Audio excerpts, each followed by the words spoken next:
All right, what's up guys? My name is Zach and today I am driving a 2003 GMC Sierra. Up front is a 5.3 liter V8 and down below is a 4-speed automatic transmission. If you'd like to read more of my thoughts, head on over to carmarshal.com/overdrive. But let's get back to that 5.3 liter V8. Well, it is an LS motor. It's a very common LS motor, and this is really what people end up using for engine swaps.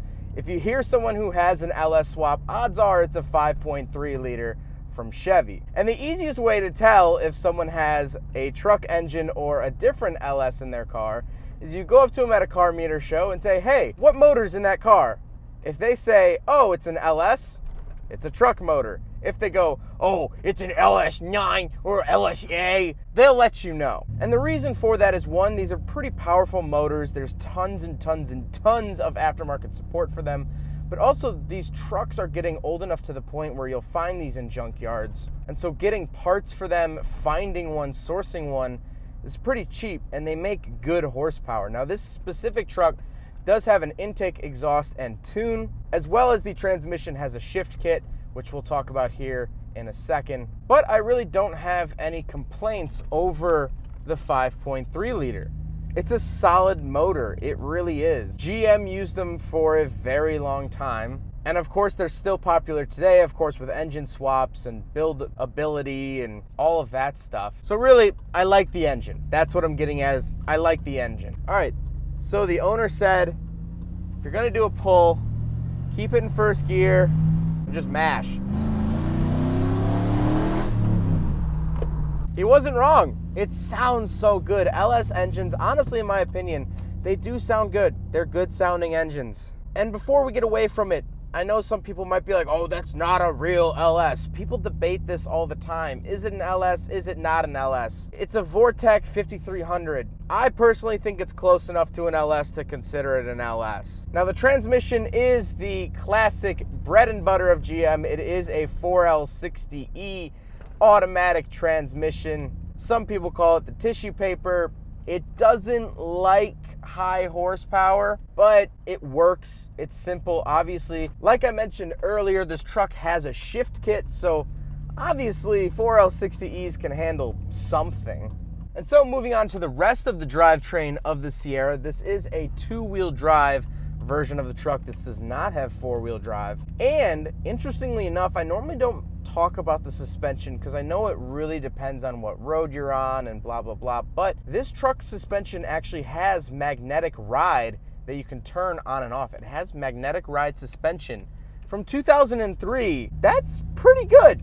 That's pretty early for magnetic ride. I mean, right now here in 2019, Cadillac is raving. They're boasting about their magnetic ride. Even though it's existed, GM has had magnetic ride since as early as 2003, which, as we'll get onto this truck is really meant more as a sporty truck than a haul lumber around truck.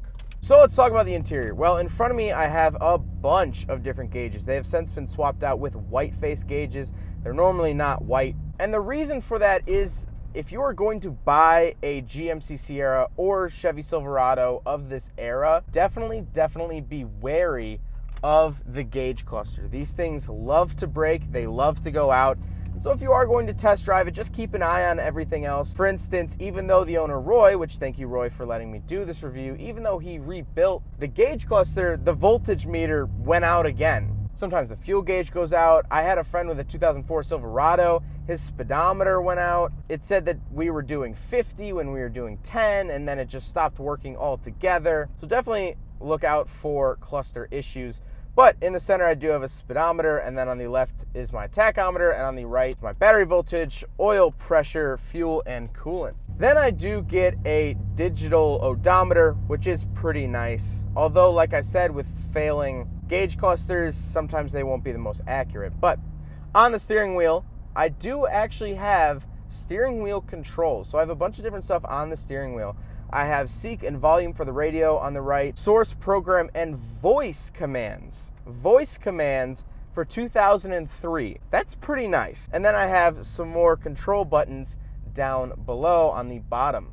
To the left, I do have a traction control button, which I've almost never seen before, at least not something like this. The part that says traction control is larger than the actual button for the traction control. Little crazy. But below that, I do have rear bed lights. And then on the far left, I just have my regular headlight switches, stuff like that, pretty basic stuff. On the door, I do have power mirror switches, lock, unlock, and of course my window switches. In the center, I do have an aftermarket radio because, like I say in every video, every radio from the 90s and early 2000s was absolute garbage. So of course you have to switch it out. Then I have my climate controls, nothing too crazy here, although I do get dual zone climate controls. So the passenger and driver can set 2 different temperatures, which is really nice. I love that feature. I think every car should have that feature. And it's super nice considering, again, this is 2003. To the right of the climate controls, that is actually where my magnetic ride suspension button actually lives. And it's a really interesting looking button. It's a wheel going over sort of a wave or a bump or something, which is quite unique, I do have to say. Then I do have a center console, but it should be noted that this is not the factory center console. This was actually pulled out of a Suburban. So these seats, as well as the center console and glove box, were actually pulled out of a Chevy Suburban. They bolt right in. It's the same chassis, but the owner, Roy, actually just wanted a center console instead of the bench seat. Again, because this is a sportier truck. But speaking of seats, the seats are nice and comfortable. This is sort of the end of the super plush era in my mind. 90s American cars, 80s American cars had these big plush interiors. You just kind of sink into them. And now they're still comfortable, but they're not as comfortable as they used to be. And so this is really sort of the end of the plush era because these seats are still very plush, they're comfortable, they're bouncy, and I really like that. And of course, speaking of seats, there are no back seats. To review, this is a single cab.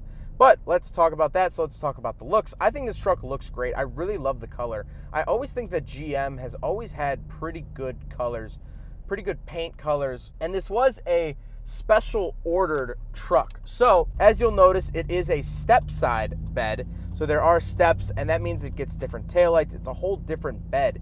It's actually made out of fiberglass, and that is for lightness. This is meant to be a sporty truck, and of course, with the step side, you get a lot less bedroom as a result of that. But I like the look of the truck overall. I do think it's pretty dated at this point, but it's 2003, so obviously something old is going to look old. I mean, I'm not Einstein, inventing the light bulb, Old stuff looks old. But going back to the bed of the truck really quick, it does have a bed cover. It's a Leer, L-E-E-R bed cover. This was a factory option. So this truck was special ordered, like I keep saying, by the owner's uncle. This has been in his family his whole life. He special ordered it. He ordered the bed cover. He ordered it to have it body color sprayed, and I like it a lot. I think it definitely makes the truck look sleek. And overall, this just is a very sleek street truck. Like I mentioned earlier, the bed is fiberglass. It's the lightest truck you could have gotten. Single cab, short bed, fiberglass bed. It's barely heavier than a Camaro of the same era. So that, paired with the 5.3 liter V8, this was nearly the quickest truck you could order at the time. And so for me, honestly, I'll never really understand fully these trucks. I mean, I understand that they're sporty and they look good, but if you want something fast and sporty, why don't you just buy a fast and sporty car? I mean, yes, okay, this has a bed. This is really, I guess, just a lifted Camaro with a bed. So yes, it does have that going for it, but for straight line speed, I'm not sure I quite understand. And you know what? That's okay, because this truck actually is a lot of fun to drive. And these things are easy to modify. I mean, like I keep mentioning, there's so many aftermarket parts available. Well, I hope you guys enjoyed the video. I hope you guys learned something about the 2003 GMC Sierra. These trucks are really, really fun. And while I might not always understand them, I might not always understand sport trucks, I respect this thing. I respect it a lot. It's fun, it's easy to get parts, it looks good, and I can't knock it for that. Well, hope you guys enjoyed the video. Don't forget to rate the video, comment on the video, and subscribe if you really liked it. Take care, guys. There goes a sight from my soul.